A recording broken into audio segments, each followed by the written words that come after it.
I am so excited to welcome Andrea Loney tonight. She is just an absolute gorgeous human being inside and out, and an equally gorgeous writer, as you will soon see. Her picture books include Bunny Bear. This is not her first biography. She also had a picture book biography called Take a Picture of Me, James Van Der Zee, which I also own, which happens to be the first, maybe only picture book that was ever dedicated to the 12 by 12 challenge. So that's a particular favorite of mine. She is the author of the Caldecott honor-winning picture book Double Bass Blues. And her poetry has been featured in anthologies like No Voice Too Small. Love that book. 14 Young Americans Making History. And she also has chapter books, a middle grade chapter book biography called VIP Stacey Abrams. Andrea, please come on down. Join us from LA. Hello, everybody. So take it away. Okay, so first of all, I want to say thank you to Julie and Kelly for this opportunity to, again, participate in the 12 by 12 community. Okay, so Curve and Flow, the elegant vision of LA architect Paul R. Williams, written by me, illustrated by the amazing Keith Mallett. This is one of the end papers. Keep this in mind because we'll see the other end papers. I dedicated this book to my dad, to Daddy, who taught us to never let the turkeys get us down. Never, ever let the turkeys get us down, because 1970s, that's how that went. Okay, long before the movie stars, fancy cars, and the Hollywood sign, Paul R. Williams makes his debut in a cozy home below a sunny Southern California sky. On one of the oldest streets in Los Angeles, Paul and his brother watch their parents harvest the fruits of hard work and optimism.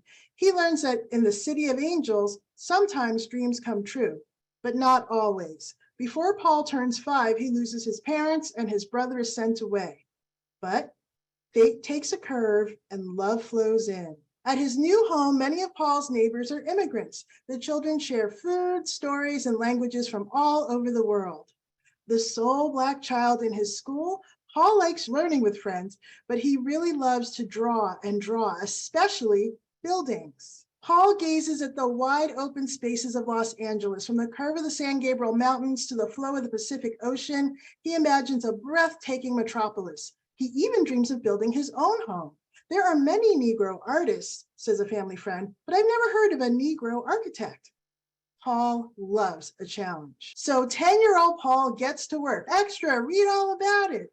At his first job, Paul keeps busy Angelinos, including Senator Frank Putnam Flint, remember that name, up on the latest news. As Paul works, the swooping lines of LA curve and flow all around him. At home, he draws and draws. Lights, cameras, room. While newfangled wonders captivate Paul's high school classmates, he concentrates on crafting his portfolio. Paul can see his future as clearly as a blueprint, but not his guidance counselor. Who ever heard of a Negro architect? In the early 1900s, most Black people can't buy fine houses or expensive buildings. The chances of a white man hiring Paul seem even slimmer. The counselor begs Paul to study medicine or law, anything but architecture. He doesn't even look at Paul's portfolio. For the first time in Paul's life, he crashes right into the big stone wall of racism. It is cruel, cumbersome, and just plain ugly. Paul surveys that wall from top to bottom. It's too heavy to move, too tall to climb, too big to ignore. Paul hates that wall, but he loves a challenge. Architects solve challenges all the time. So Paul decides to take a curve and flow around that wall. He maps out a blueprint for becoming such an exceptional artist, craftsman, and individual. People of all races will rush to hire Paul R. Williams, architect extraordinaire. After graduation, Paul takes classes at 5 different schools, 5 nights a week. So one of the things that I love about your work is that you always infuse joy You can feel the joy, even though there's hardship and in this case, a significant amount of racism. Like when I was reading it, I thought it's unbelievable that this man could have maintained so much optimism and persistence when he's building homes that he wouldn't even be allowed to own. I am so grateful that he did. I'm so grateful that you brought his story to us, but I would like to know how you find those pieces of people's lives when, you know, there is strife, there is discrimination, there's all these things. How do you find those pieces in them that are focused on the joy? That's a really good question, because it does seem like there can be a lot of stories, particularly about people experiencing racism or bigotry, where it's they suffered, and then they did this one thing and they suffered a little bit less. There's this whole other story that's usually missing at that point.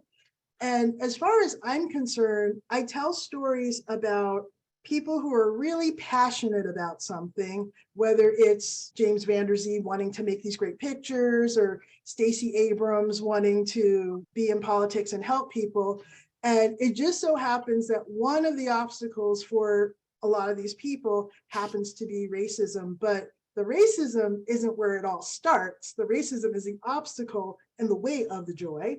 So I feel like it's really important to share that joy, to share hopes and dreams and triumph and all of this, because if it wasn't for the racism, all of these things would have happened. He would have just had the house that he wanted to live in when he was like in his 20s or 30s or something like that, instead of waiting until he was in his 60s, because he had to literally wait for the Supreme Court to make changes for him to be able to move into that neighborhood. So I think that starting with the joy where possible and focusing on that joy really shows what it is that we are all fighting for, because we're not fighting to struggle, we're fighting to be free, we're fighting to be joyful, and we're fighting with our pens and with our paintbrushes and with Stacey's case spreadsheets and things like that, but that's what it's about. It was amazing to me because on the darkest page in this book right here, I almost laughed because the first 3 lines are, "It is cruel, cumbersome, and just plain ugly." And I was like, that is so Andrea. Like nothing can be ugly. What? That's like the worst thing, because you always have so much light and sparkle and beauty, and you surround yourself with these things, but also that spirit, and it's infused in your work. And so I just loved that you stuck that in there. I don't know if that's how you intended it, but I have to say though, it's really funny writing about, because everything that I read about Paul Williams, he was so relentlessly positive. And so, okay, yeah, this is going on, but I'm still going to do this. And he was always finding ways to do stuff, but he was quite elegant, and the people who worked for him needed to dress right. He was see him seeing an ugly wall and be like, no, that just won't do. Forget the recent part, it's just ugly, we have to change it. It helps that I like to write about people who are these blithe spirits despite everything else that's going on around them, or maybe fueled by what's going on around them, but they stay on that, I'm just going to focus on my creativity, and I'm just going to focus on the things that I want to put in the world. And this is just a bit of an impediment to it, but I'm going to keep going.